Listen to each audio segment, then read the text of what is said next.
Eso ha sido planteado reiteradamente desde el retorno a la democracia como una especie de plataforma genérica del movimiento sindical o de movimientos sociales más amplios, pero siempre sobre la base de alguna reivindicación más concreta. Lo que convoca a la gente, y creo que lo del paro de La Teja en todo caso vendría a demostrar, es que a la gente se la convoca con reivindicaciones que son particularmente sentidas, que las afectan de manera muy directa.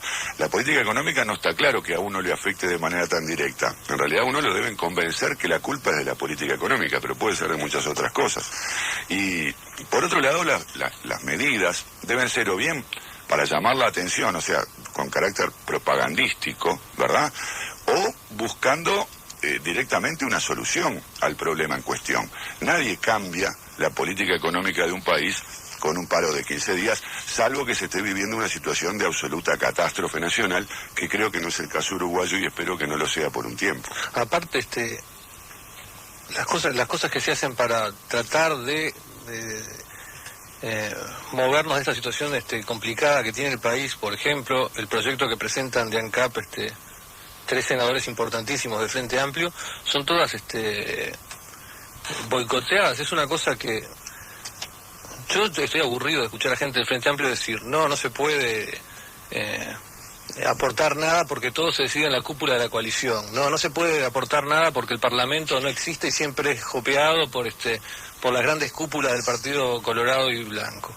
Y una vez que desde el ámbito parlamentario del Frente Amplio se hace un esfuerzo, se presenta un proyecto con matices, pero se es tomado como base para discusión de los otros partidos, y esa vez esta gente lo boicotea, si tampoco tienen, y hacen el paro general ellos a su vez. Es muy contradictorio.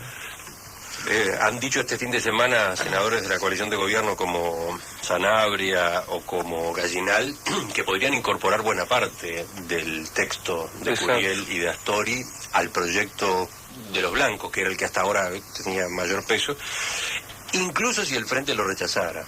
Recordemos que un fenómeno de este tipo, una tensión interna vinculada a negociar o no con el gobierno en torno a transacciones sensatas en materia política, ocurrió con la reforma constitucional. En aquel momento el que pagó el costo fue el general Sereñi, que era quien estaba promoviendo este proceso, y hoy, bueno, de alguna manera los senadores de Asamblea Uruguay y la vertiente artiguista están quedando en esa posición. Yo lo que creo que en todo caso es más preocupante es que dentro de la dirigencia del Frente Amplio pareciera haber una mayoría favorable a este tipo de negociaciones y acuerdos, por lo menos a este tipo de políticas, pero creo que esa mayoría no se plasma en los hechos por el temor a pagar costos que los radicales sí son capaces de hacerles pagar en términos, políticos, en términos eventualmente electorales. Te diría que eso como antecedente que estás diciendo es extremadamente grave. Pero es así. Porque si desde la oposición se actúa así, me temo que desde el gobierno la cosa podría ser mucho peor. Eso es lo que yo no tengo claro. Es mucho peor. Ahí es donde yo tengo la discrepancia. Yo creo que aún cuando se pagar así, costos, cuando tenés que tomar decisiones de política económica que son tu responsabilidad directa, y hay un grupo que es capaz de chantajearte al extremo, de decirte si usted lo hace, pagar costos,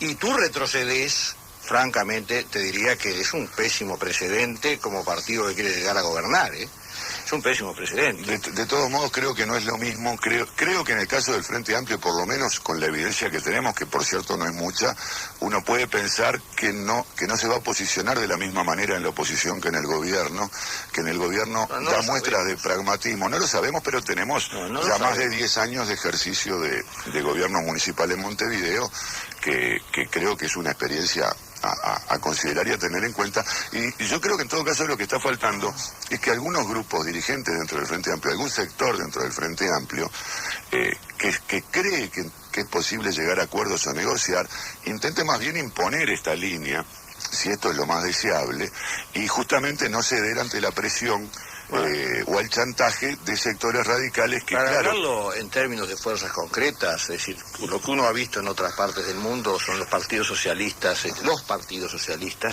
que tienen un peso importante en este tipo de fuerzas y en definitiva orientan hacia posiciones de un lado hacia otro. Lo que le pasa, me parece, al Frente del Uruguay es que el Partido Socialista no ha cumplido ese papel de aproximación a una fuerza que quiere llegar a gobernar, me parece a mí, y sigue manteniendo posiciones que son posiciones que tienen muchos años y que ya no tienen mucho que ver con lo que está pasando en el país y en el mundo.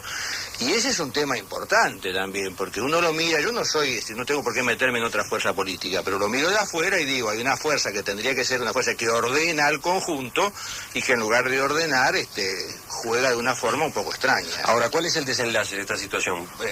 De alguna manera estamos adelantándonos a decisiones que se van a tomar en el día de hoy, pero ¿cuál es el desenlace en este sentido? Si el proyecto Curiel-Astori llegara a prosperar en la mesa política del Frente Amplio, está claro que prosperaría por mayoría, como ha dicho Vázquez, porque Vázquez este fin de semana aclaró que no es partidario de la libertad de acción. Tiene que haber una posición, se va a votar y todos los legisladores harán lo que la mesa política resuelva.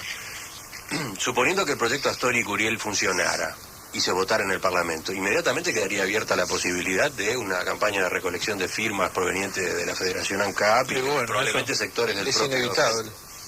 Ya le tocó al Frente Amplio negociar con los sindicatos con la recolección de firmas que se está llevando a cabo actualmente por ANSEL, porque la propuesta sindical original era mucho más amplia. El Frente Amplio al principio estuvo afuera, luego negoció de tal modo que quedaran pura y exclusivamente los 2 artículos estos que están siendo cuestionados ahora.